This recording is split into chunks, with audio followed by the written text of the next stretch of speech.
Well, good morning. Good morning. My name is Willie Lawson, and this is the Morning Report.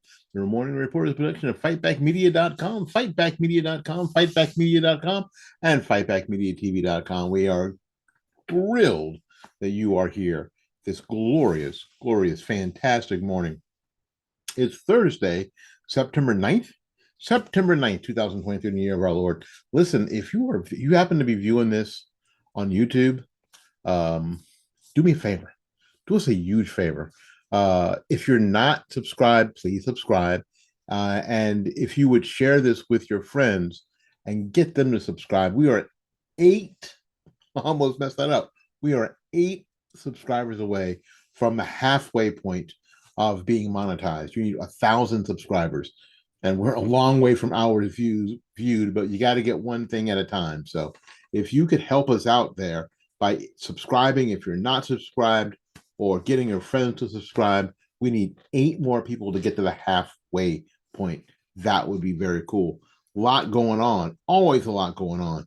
Just we've got some news about my governor Ron DeSantis. Donald Trump threw another rock at him. We're going to talk a little bit about that. He's throwing rocks at Disney. Oh my God, we're going to talk about that because that's a big deal here in the Sunshine State. And LeBron James is now the NBA champion in points scored, but not everybody who's an ex NBA is cheering King James on. And one church has lost their irrelevant mind.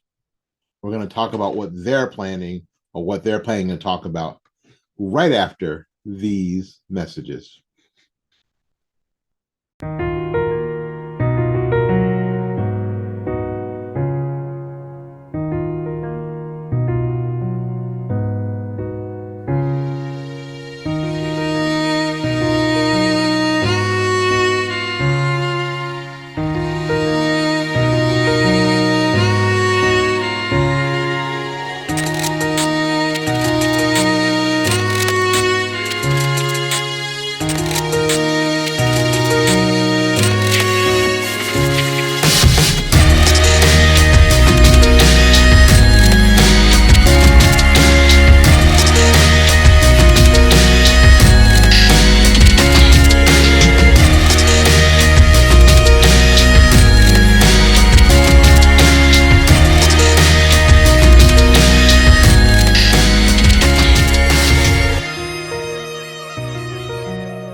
Well, hey everybody, my name is Willie Lawson, and you guys know that I do a lot of stuff on the internet.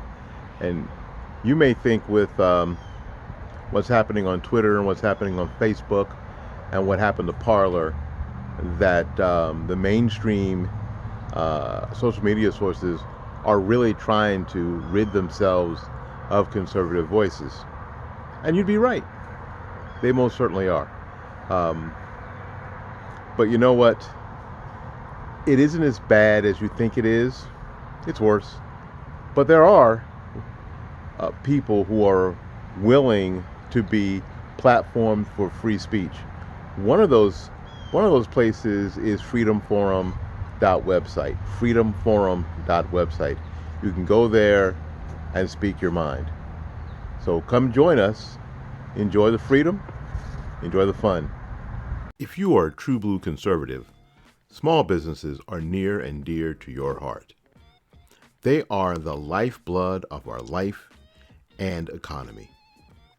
I believe this, and that's why my florist is not a website or phone number. My florist is Blooming Days Flower Shop, Tampa's premier flower shop. At 11618 North Florida Avenue here in Tampa, Florida, and at 6835 State Road 54 in Newport Richey. Call Christine at 813-933-1942 and at 727-232-6900. She can also be reached on the web at www.bloomingdays.com.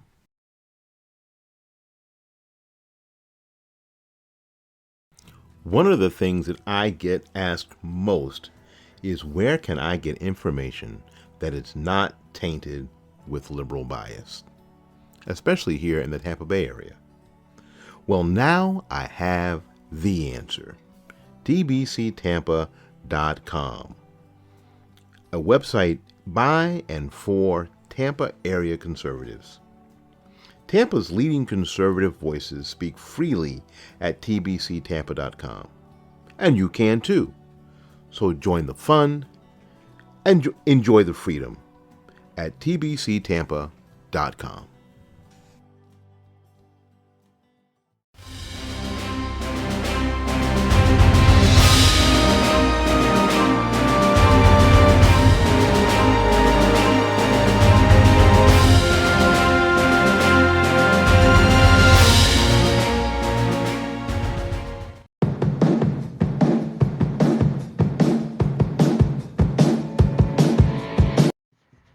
My name is Willie Lawson, and this is the Morning Report.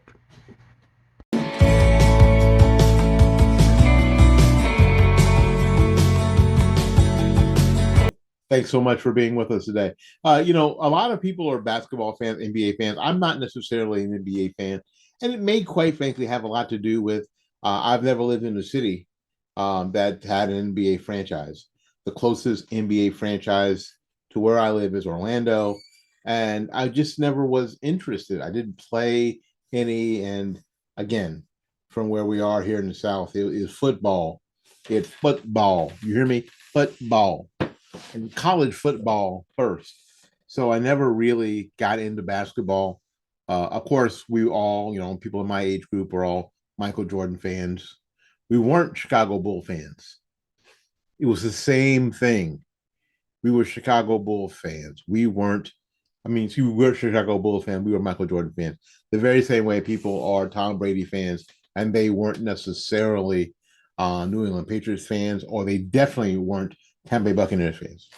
Got it. But I never got that connection in basketball. We just never did. But anyway, we learned that LeBron James is the NBA's all-time leading scorer. He took the title from Kareem Abdul-Jabbar, or Lou Alcindor for people who are my age and older. And with over 38,000 points or something like that, 38,388 points. That's a long time. That's a lot. That's a lot. Does that make you the greatest player of all time? No, and we're not having that debate here because I don't care, really. It's the biggest reason is I don't care. But not everybody was necessarily congratulatory and happy about LeBron James. They did acknowledge the accomplishment, but that was about it. Former basketball player Enes Freedom tweeted this: 38,388 points. Zero morals. Zero values. Zero principles. Zero empathy. One bow down to hashtag China. Congratulations at King James. Now, if you're wondering what that is all about, Ennis has been outspoken against LeBron James for a long time, criticizing him for being silent on China's human rights cruelty and their authoritarian regimes. We all know that the Chinese Communist Party has imprisoned, the Uyghurs. The Uyghurs are the Uyghurs. That's how it's pronounced. Which is a Muslim sect in China for years, and a lot of these shoes and a lot of these these Nike products that are produced are made by children. And here in this country, we wiped out child labor by in that form a long time ago. But China is still going on with those practices. And these guys who are making huge dollars in shoe deals and deals with clothing and all this stuff are basically ignoring that. Enes Freedom tweeted this about LeBron James. And this tweet was, let me make sure I get this right. Last year, 2 years ago now, November 18, 2021, Freedom tweeted this: "Money over morals for the king." Sad and disgusting about how these athletes pretend they care about social justice. They really do shut up and dribble when Big Boss China says so. Did you educate yourself about the slave labor that made your shoes? Or is that not part of your research? Yeah. Of course, Freedom also condemned Nike, which James has made multi-million dollars from, accusing China of using slave labor to produce his products, to which both, of course, Nike and LeBron says, no, that's not happening. You know what's happening. I know what's happening. In an interview with Fox News, Freedom claimed that James cares more about securing hefty paychecks than human rights, saying that James chooses money and business over his morals, values, and principles. He signed with a company like Nike that pretty much used slave labor and sweatshops over in China. He talks about all the problems that happen around the world, Freedom said, but when it comes to one specific topic, China, he stays silent. And that is hypocrisy. So that's why I wanted to expose it. And that's why in his Freedom has been talking about LeBron James. And that's something else that we should all consider. But it isn't surprising when these people start talking about social justice and racism and all this stuff. It never applies to China, and it never applies to China. And the NBA knows it because of this right here: Monet, Skrilla, Cheddar, the big cheese. You know what I'm saying? So it's nice to hear that somebody is pushing back. It doesn't make any difference. Let me tell you, not going to make a bit of difference. But it's nice to hear that someone's pushing back. All right.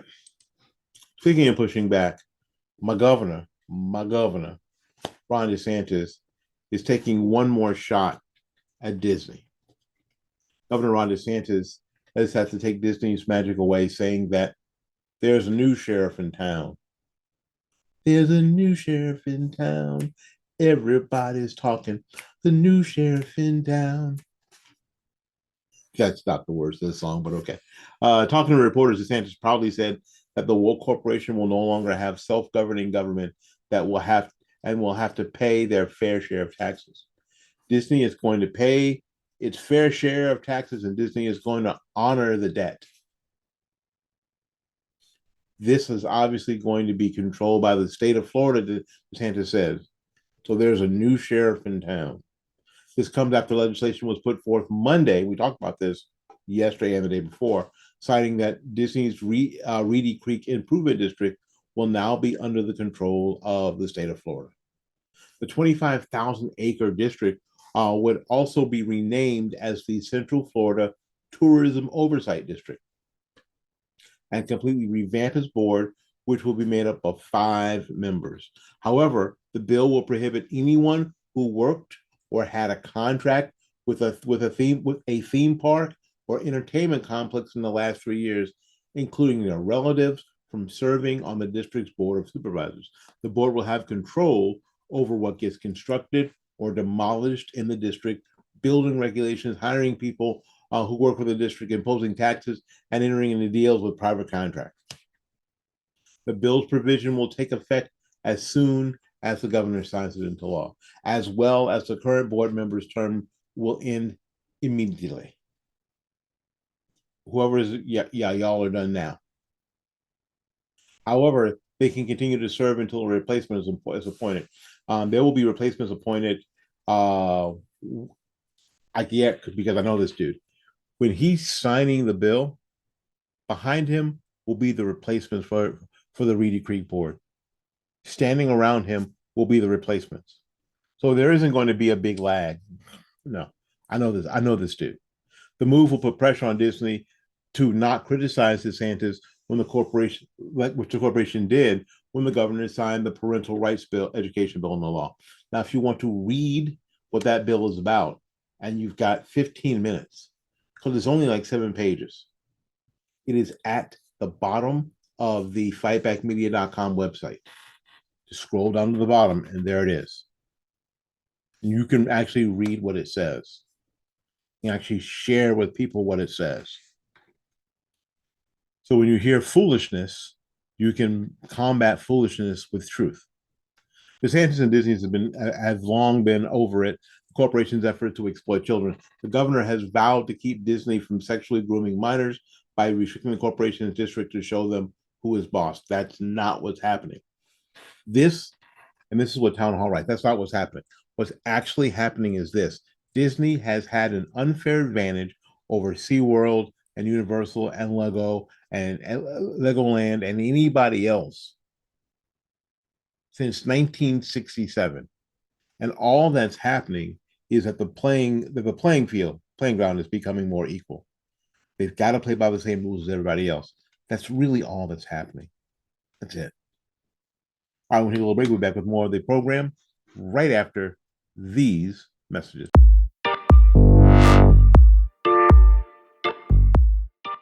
So is it okay now, because it was, during the Trump administration, it is okay to talk about the president's... yeah. We talked about mental health elderly, so let's talk about this guy's mental health. The president's mental acuity, because there's sometimes where it seems to be lacking. Have you seen... Sometimes. Yeah, sometimes it's especially bad. I'm talking about sometimes it's like really bad. Like, have you seen the picture? I was told not to take any questions. I was told not to take any questions. They're going to be mad at me. They're going to be mad at me. Mr. President, are you the president, or were you 5? You see, what I want... See, the next question is... excuse me, I was told to call on what you call it for NBC. Who's telling you to call on? That's the question that we ought to be asking. Who's telling you this? I don't understand why nobody won't ask that question. Is Jen Psaki actually the president? Who's telling you to call on these people in the media? Is Jen Psaki actually the president? Probably so.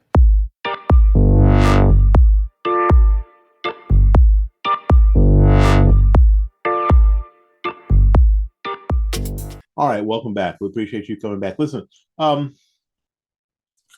going to talk a little bit more about my governor because he's in the news and he's a target. Florida Governor Ron DeSantis was asked yesterday about former President Donald Trump reposting a picture of what claims to be DeSantis, quote, grooming high school girls when he was in his 20s as a teacher and as a former president ramping up his well-known social media attacks against the governor. That's not Ron, is it? He would never do such a thing. Trump commented on the post with his Truth Social account. The only problem with Truth Social is that nobody has it, nobody's on it. Trump went on to suggest DeSantis is soft after going after BLM and Antifa rioters following his comments about the violent J6 rioters deserving to be arrested. So there is a picture, and we can't really see it, what's supposed to be Ron DeSantis and some girls. I don't know. Who knows who they are? It seems like they're in somebody's kitchen. Could those be relative? They could be. But that's not the point. The point is that, and this is going to push some of you away, and that's not my intent. My intent is to be able to talk about these things like grown-ups, which the former president is refusing to do. It is childish, sophomoric, and unproductive.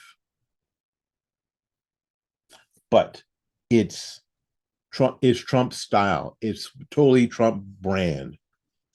We saw that when he was running for president the first time, how he dealt with other people who, quite frankly, here's the thing, who agree with you 80% of the time. I don't know. Anyway, here's what the governor says. I would also just say this. I spend my time delivering results for the people of Florida and fighting against Joe Biden. That's how I spend my time. I don't spend my time trying to smear other Republicans, which is the best thing ever, which is the perfect response.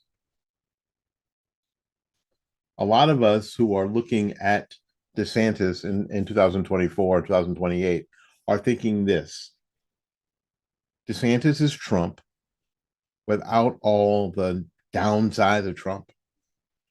And if we're going to be honest, there are downsides of Trump, and this is it. This is what Trump's doing right now. This is a downside. This is a negative for Donald Trump. And it isn't just because he's picking on a candidate that I've supported. That's not it. What is it? That this is a down thing. This is a downside, a negative for Trump. Trump is he doesn't play well with others, but then he needs them down the line. You can call him Little Marco with little hands, and you could do all that, but and you could say all these things, but you needed Marco Rubio in the Senate. If you were going to beat him for the White House, you damn sure needed him in the Senate. You needed Ted Cruz in the Senate. So, becoming adversaries at the level that you became an adversary was completely and totally unnecessary. And it was only Donald Trump, because those two men care more about the Republic than anything else, that you were able to survive them, that they weren't petty like Mitt Romney. There was petty Trump, but fortunately, there was for everybody. There was no petty Cruz or petty Rubio. At the end of January, Trump went after how DeSantis initially responded to the COVID-19 pandemic, claiming he had closed down beaches. One of the things that I remember hearing the governor said is that if he had more information early, he would have never done that. DeSantis explained in his recent campaign for re-election that there was a chance for Floridians to express whether they had approved of his handling of COVID-19 and other larger issues. His recent campaign and how he got reelected in the governor all just said right there that Floridians, Donald Trump, are perfectly okay with how, especially Republicans, are perfectly okay how COVID-19 was handled by the governor. Governor says this: I am happy to say, in my case, not only did we win re-election, we won with the highest percentage of votes that any Republican governor candidate has ever had in the state of Florida. Crushed it. Crushed it. So Donald Trump being ugly doesn't really help him in this situation. It's not a good look. It's not smart. No one's ever, no one's ever accused the dude of being smart, but he is starting to piss off some of his most ardent supporters. And if there's anybody who is watching this, who is close to Donald Trump, it might do the former president a really good bit if someone could tell him just to be quiet. He doesn't have to comment on everything. What did we learn? Just because it's in your head does not mean it has to come out of your mouth. Just because it's in your head does not mean it has to come out of your mouth.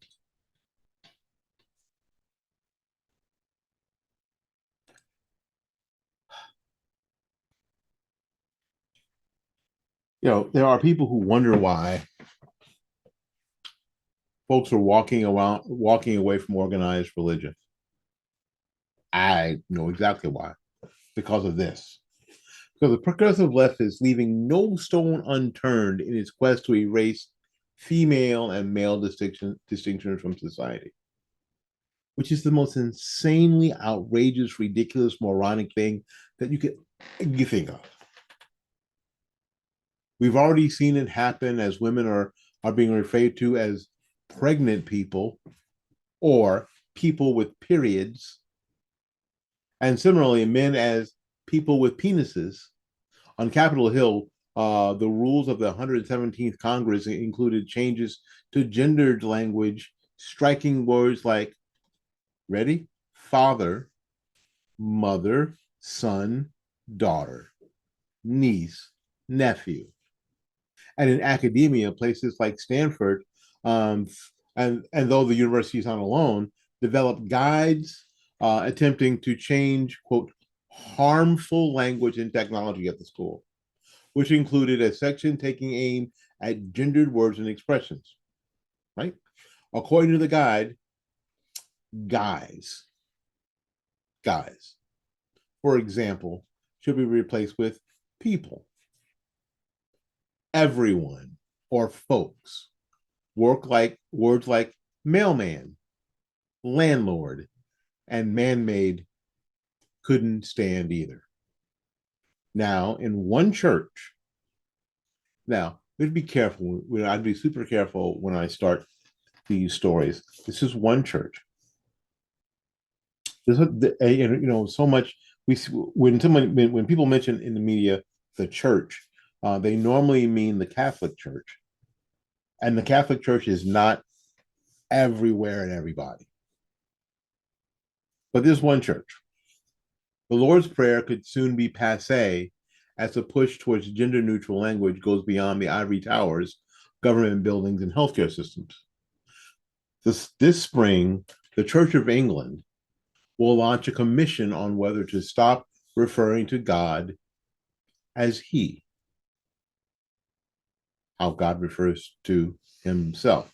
According to the Right Reverend Dr. Michael Ipgrave, Bishop Litchfield, and Vice Chair of the Liturgical Commission overseeing the issue, exploring the use of gendered language in relation to God has been a topic of discussion for years. After some dialogue between the two commissions in this area, a new joint project on gender language will begin this spring. In common with other potential changes to authorize liturgical provision, changing the wording and number of authorized forms of absolution will require a full syndical, that's the word, process for approval. The plan became known when a written request to the Liturgical Commission emerged. That Liturgical Commission was meeting this week during the General Synod. The question was from Reverend Jonah Stobart from Bath and Wales, who asked what steps are being taken to offer congregants alternatives to referring to God with male pronouns, and if there was any update to develop more inclusive language in our authorized liturgy. Help me. Help me get through this, please. Stobart asked for inclusive language was not all. She also asked bishops to provide more options for those who wish to use authorized liturgy and speak of God in non-gendered way, particularly in authorized absolutions where many of the prayers offered for use refer to God using male pronouns. Why do we use male pronouns? Because God, the inspired word of God, He refers to Himself with male pronouns. Critics who note that gender-neutral language would abandon church teachings are up in arms about the debate. The fact that God is called Father can't be substituted by Mother without changing the meaning, nor can it be gender-neutralized to parent without loss of meaning, Reverend Dr. Ian Paul told The Telegraph. Fathers and mothers are not interchangeable, but relate to their offspring in different ways. Even Talk TV's Julia Hartley Brewer, who called herself a staunch fundamentalist atheist, called the notion utterly bonkers. Here's what Julia said. Julia said this: the Church of England is considering alternatives to referring to God as He after priests asked to use gender-neutral terms. Christians' concerns Tin Depi. The church has become so captured by woke ideology, they don't realize where they've got to. Well, that church does. But we've seen this. The Bible tells us that these things were going to happen, where you have churches, mainstream churches, allowing people who are homosexual to run the church, who come and preach on Sunday and Sunday night, go home to their lesbian lover or homosexual partner, who are leading churches, mainstream churches. So this slip has been happening for quite a while. We have to make sure, though, that we don't let it slip into where we are. And know that I know what that sounds like. I am sure that the church that my family attends, this is not going to be a problem. It just isn't going to be a problem. But you have to see if it's going to be a problem where you are. And if it's a problem where you are, you've got to fight back. You have to fight back. You have to push back. You have to say no. You have to say absolutely not. If we don't stand up for what's right, we are giving in. We are rolling over. And it's not going to work out. It just isn't. You got me? All right, my friends. Thank you for coming to the Morning Report. The Morning Report, again, is a production of fightbackmedia.com, fightbackmedia.com, fightbackmedia.com, and fightbackmediatv.com. Until we see you again, go out there and learn something, love somebody. And for goodness sakes, y'all take care of yourself. We will see you when we see you. Bye-bye now.